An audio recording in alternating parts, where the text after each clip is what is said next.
Usually when we talk about a medical diagnosis, there is uh, this comforting expectation of precision, you know? Absolutely. It Yeah. feels like engineering. You fall off your bike, your arm swells up, and they slide you into the X-ray machine. Right. And the doctor just points to a jagged white line on a glowing screen and says, well, there it is. That's the problem. Exactly. The problem is visible.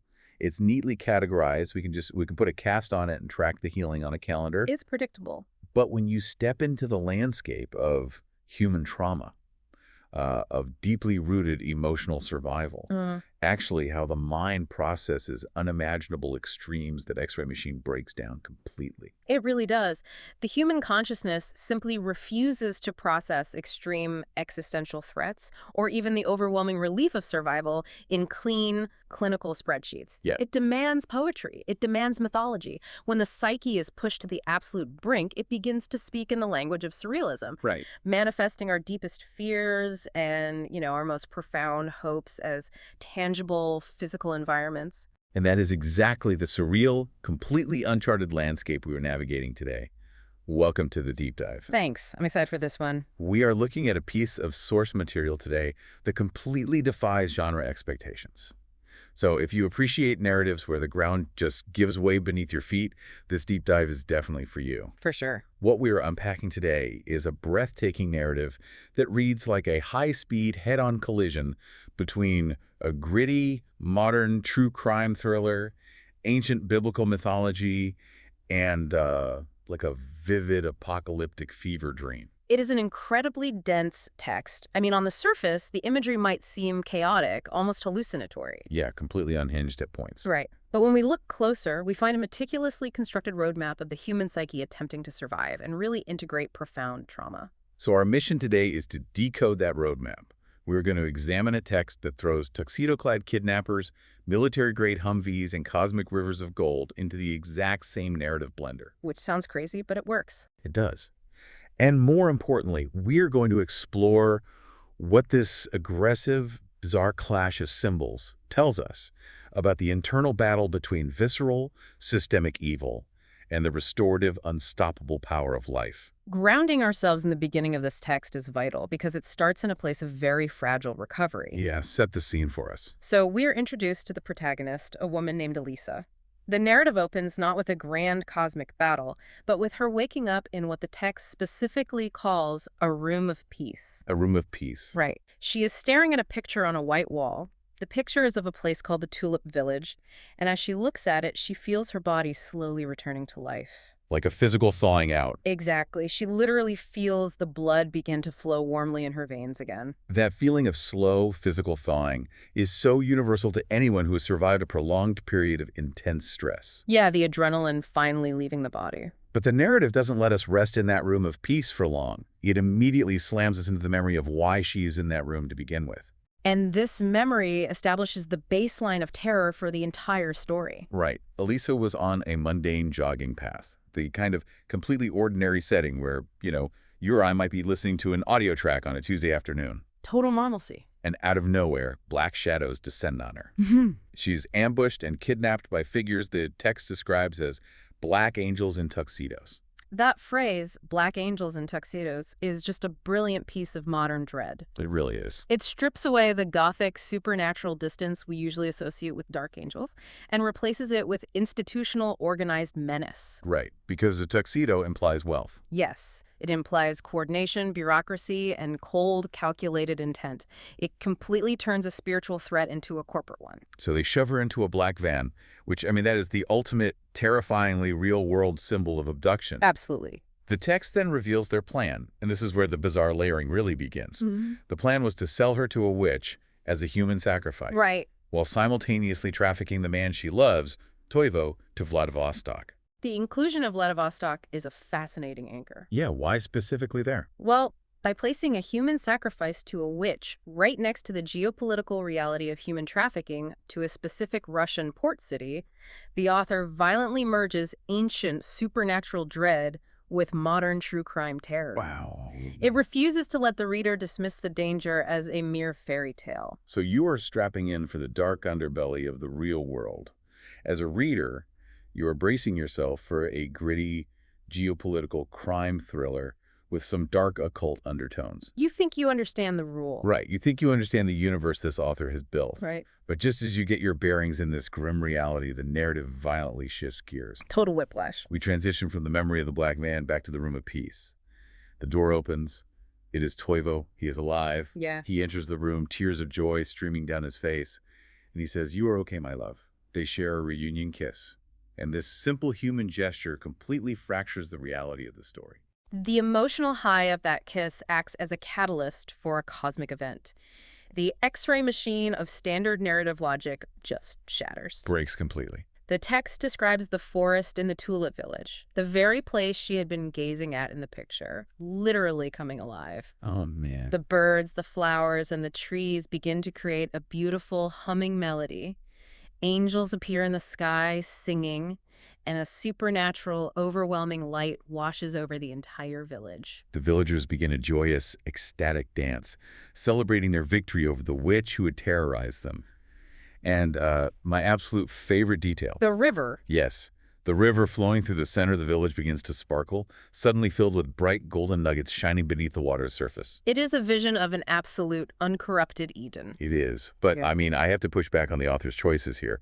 As a reader, the tonal whiplash is enough to snap your neck. Oh, for sure. Going from human trafficking in a black van straight to singing flowers and a river full of gold nuggets on the very next page.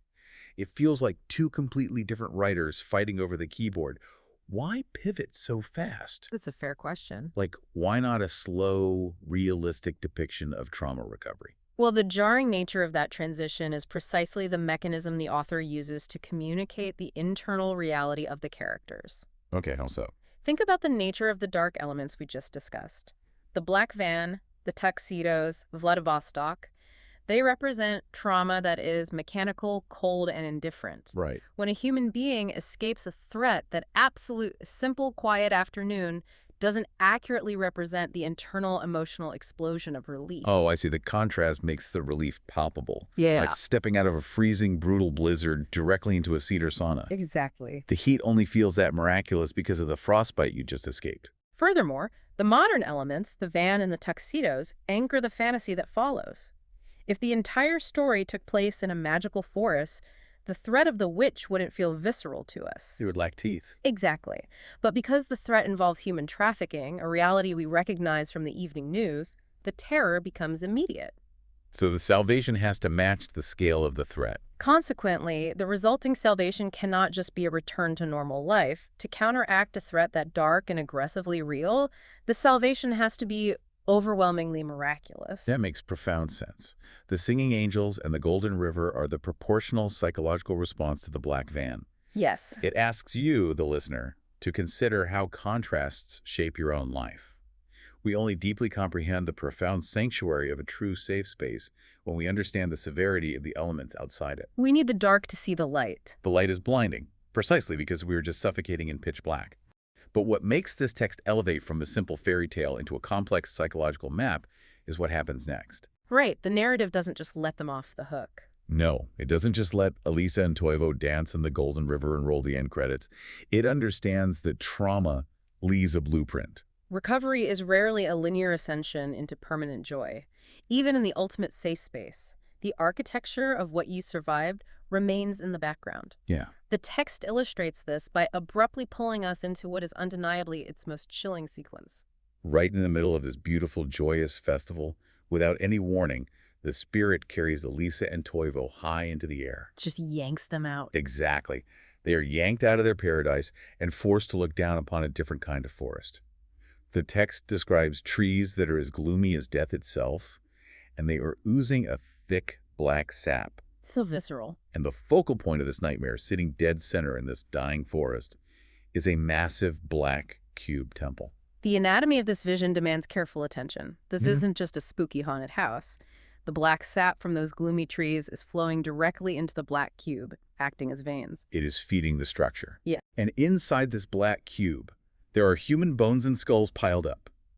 In the center, lying inside a pentagram, is a black stone. Right. Hovering around this stone are black-robed angels of darkness making horrific sounds.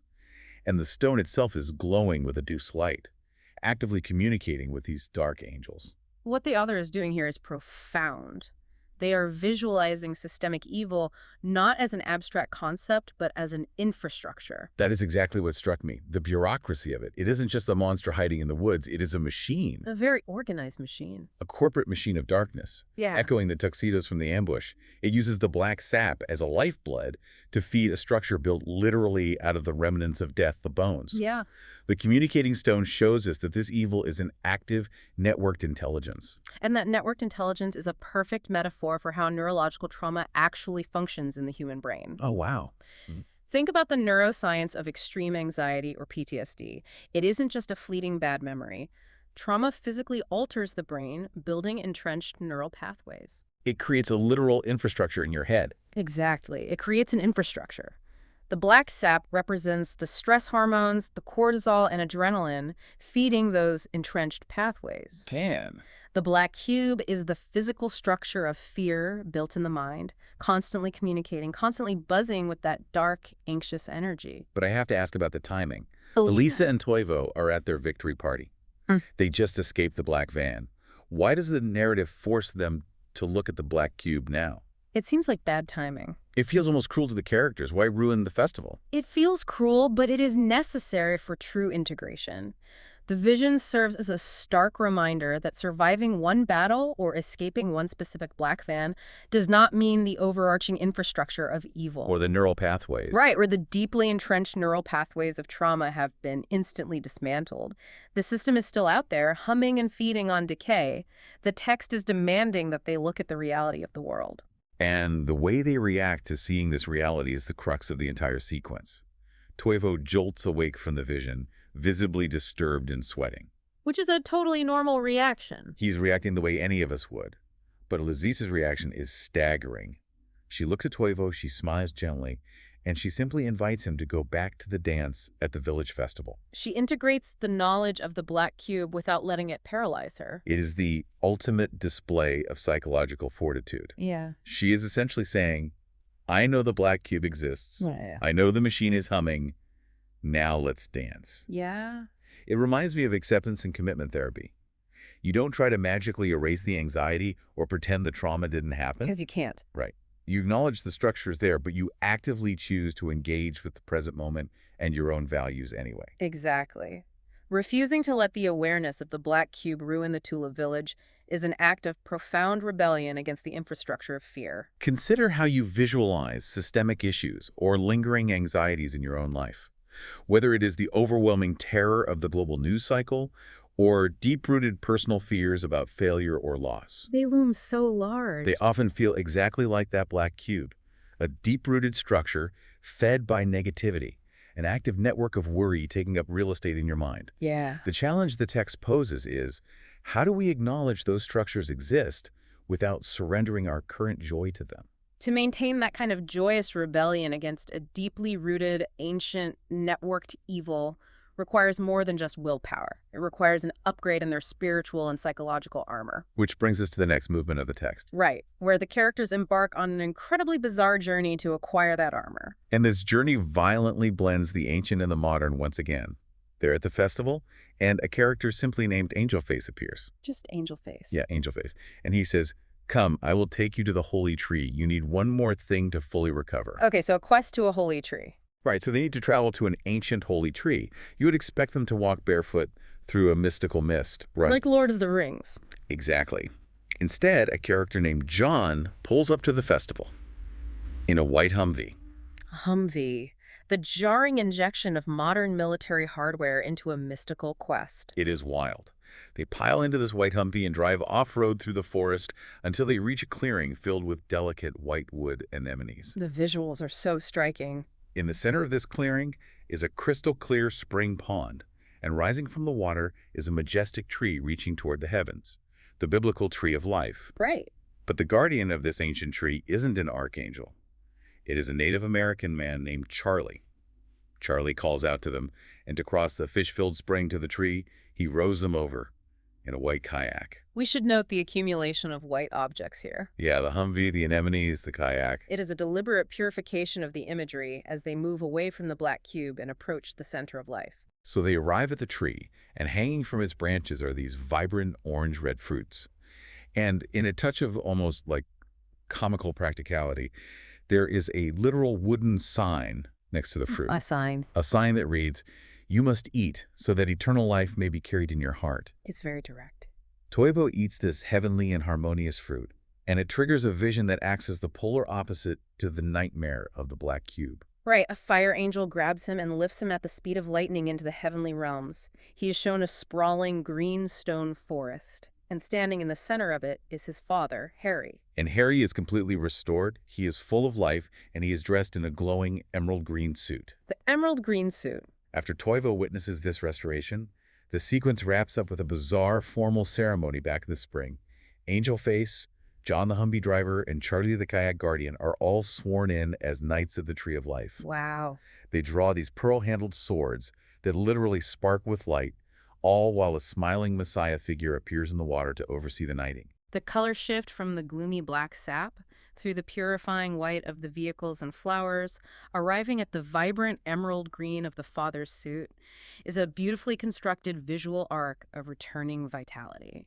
The color arc is beautiful, sure, Yeah. but I have to stop and challenge the sheer absurdity of the elements involved here. Oh, I know what you're going to say. We have the ancient biblical Tree of Life. We have a Native American guardian. We have a guy named John driving a military Humvee. We have a plastic white kayak. It's a lot. And then they all get knighted with sparking pearl-handled swords by a smiling Messiah. It feels like a cheap, chaotic pop culture mashup. Like someone took a blender to world mythologies and a modern sporting goods catalog. I get that criticism. Convince me this isn't just fundamentally bad writing that ruins the sanctity of the myth. It only appears chaotic if we demand our mythology to remain static and locked in antiquity. What the author is doing here is practicing radical syncretism. Radical syncretism. They are fundamentally refusing to trap the divine or the mechanics of deep psychological healing in the ancient past. You mean by bringing the Humvee into this sacred space? Precisely.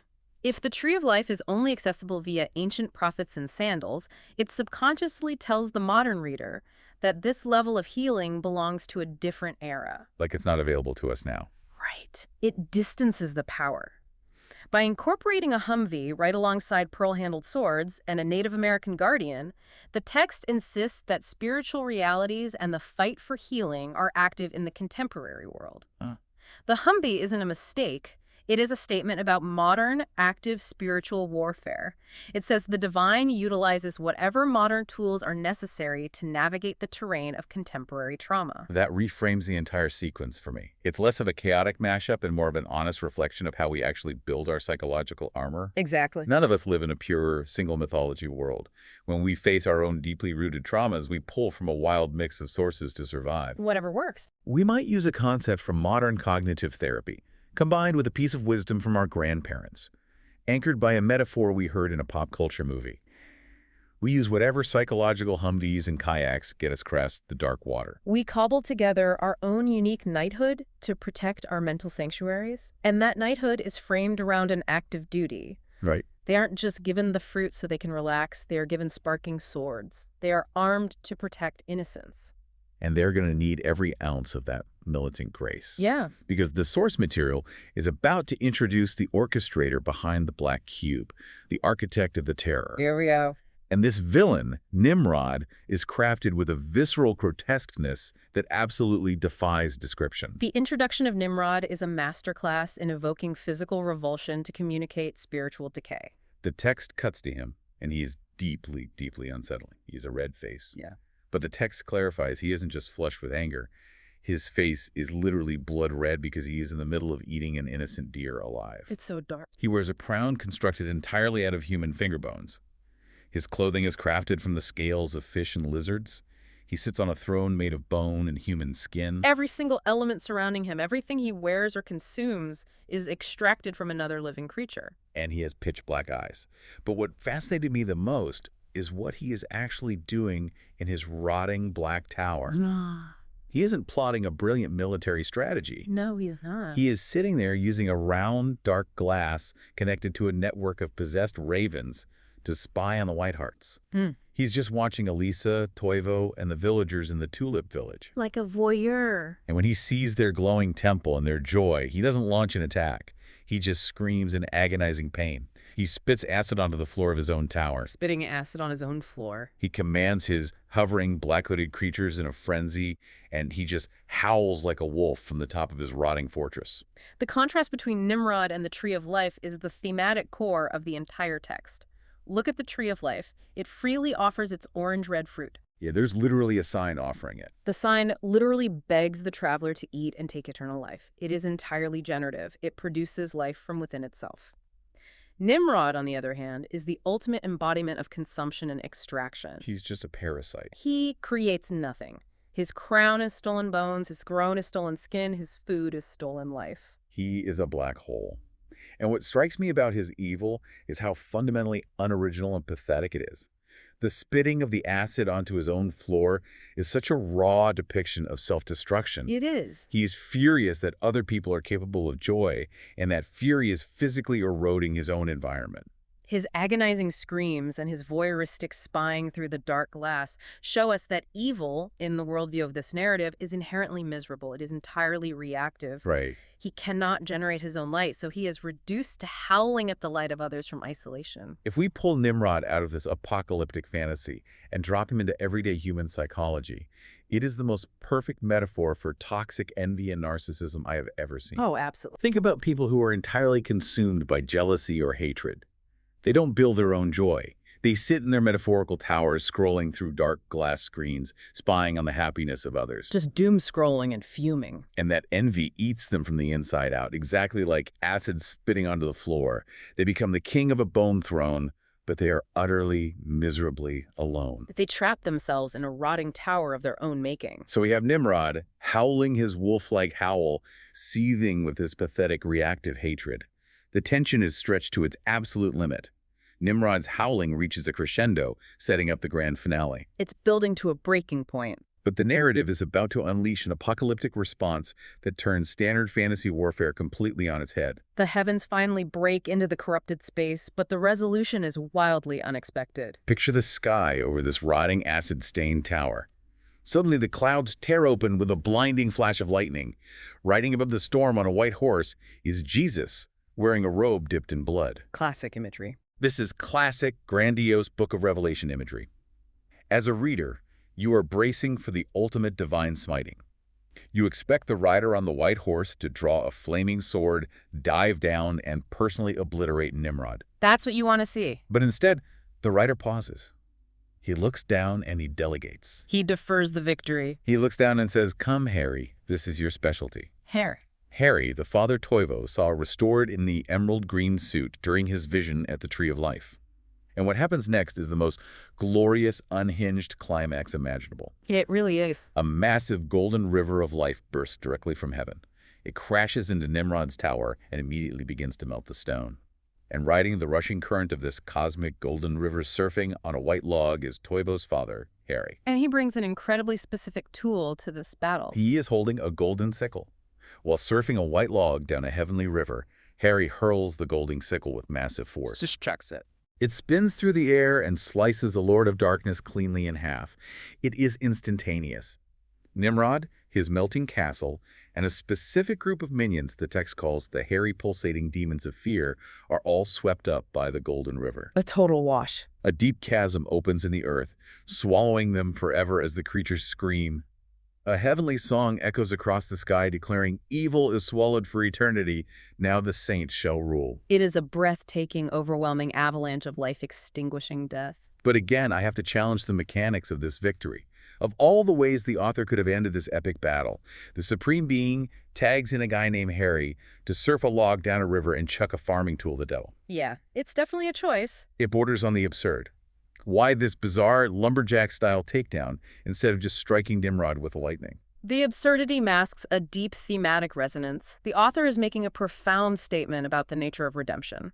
By delegating the final blow to Harry, the text argues that the redemption of trauma is a deeply personal, familial, and human endeavor. This is your specialty. It is a father defending his bloodline. Exactly. The divine provides the power, the golden river, but the ultimate victory requires human agency. Harry striking the blow against the darkness that orchestrated the kidnapping of his son implies the healing of generational trauma. Oh, wow. The vision Toivo had at the Tree of Life was a prerequisite. He had to see his father's vitality restored before the father could act as the instrument of their deliverance. And the choice of the weapon, the golden sickle. Why a sickle? Well, a sickle is an agricultural tool. It is fundamentally designed for harvesting, not for warfare. A sword is designed to kill. A sickle is designed to reap what has been sown, to clear the old growth, to make way for the new harvest. Right. Harry isn't engaging in a brutal, exhausting duel. The Golden River melting the tower demonstrates that the sheer presence of abundant life dissolves decay effortlessly. The sickle is just the final, necessary harvest of the corruption. That completely changes how I view the climax. It isn't a war, it's a harvest. And the detail about what exactly gets washed away is the final puzzle piece. The demons. The text explicitly points out the hairy, pulsating demons of fear. Nimrod, with all his bone crowns and his acid in his rotting tower, wasn't the lord of pride or greed. He was ultimately just the lord of pure, visceral fear. And fear cannot withstand the relentless, flowing current of life. The entire story, stripped of its magical realism, is a psychological blueprint for overcoming the paralyzing grip of terror. Which speaks volumes about personal empowerment for anyone listening. This narrative, as chaotic and surreal as it is, suggests that overcoming our grandest evils or our most entrenched personal traumas isn't about waiting passively for a lightning bolt to rescue us. No. We are given the tools, the Golden River, the support of our ancestors, the psychological Humvees, but we have to take the shot ourselves.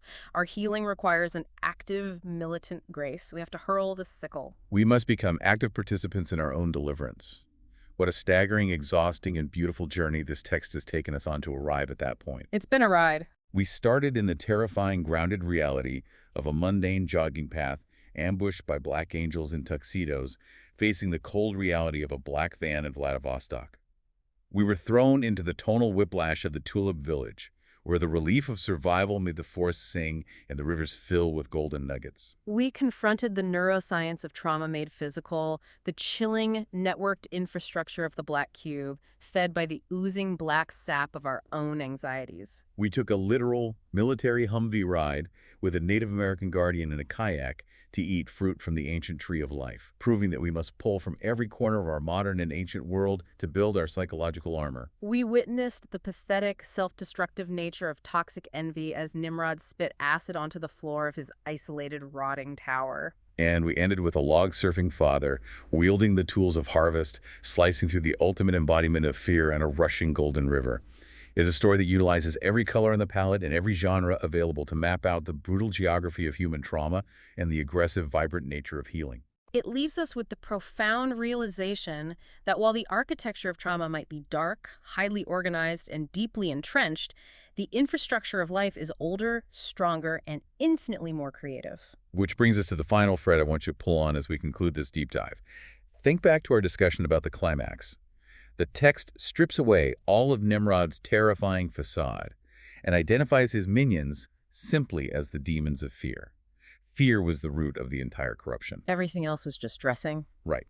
So if all the monstrous visceral imagery we just explored, the gloomy trees oozing black sap, the bone throne, the acid spitting, the rotting tower, were ultimately just physical manifestations of pure fear, what does the Golden River of Life represent in your own daily internal battles? That's the question. We all have those x-rays of our minds that look terrifyingly muddy. We all have moments where we are yanked from our peaceful moments and forced to look at the humming machinery of our own black cubes. But in the face of those entrenched anxieties, in the shadow of the rotting towers you might build in your own mind, what does your personal golden sickle look like? I invite you to step away today and figure out what tool you need to harvest that fear, and how you can actively choose to let the river of life melt the tower.